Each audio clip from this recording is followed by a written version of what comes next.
பேரறிஞர் அண்ணாவின் 55வது நினைவு தினம். திமுக பொதுச் செயலாளர் துரைமுருகன் தலைமையில் திமுக அமைதி பேரணி.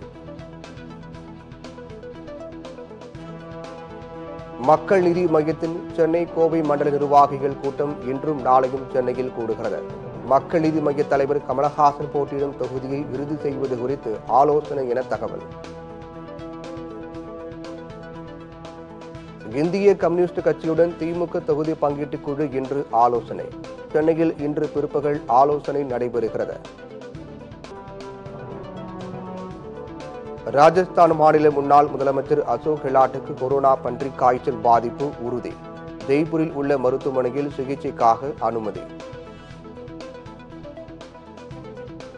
டெல்லியில் நிலவும் மோசமான வானிலை. ரயில் விமான போக்குவரத்து சேவை பாதிப்பு.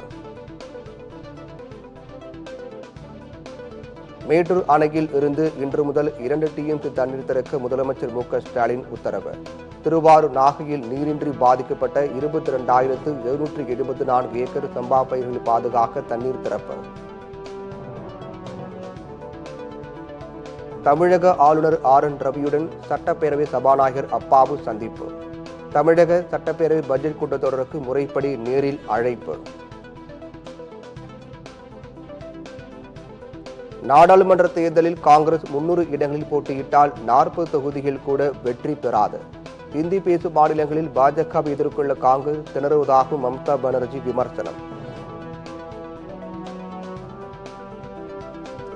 ஐக்கிய நாடுகள் சபைக்கு சுமார் 33 மில்லியன் அமெரிக்க டாலர்களை வழங்கிய இந்தியா.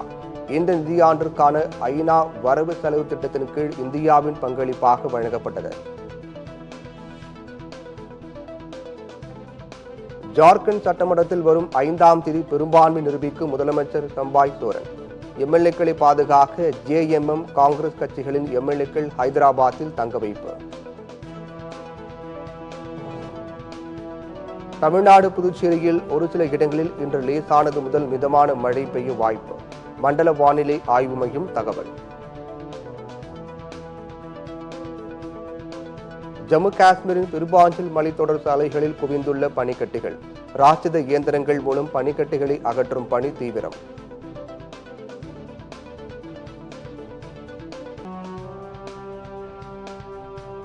உலக வங்கியிடம் 1244 கோடி வாங்கும் இலங்கை. இலங்கையின் நிதித்துறை பாதுகாப்பை வலுப்படுத்துவதற்காக வாங்கப்படுவதாக அறிவிப்பு.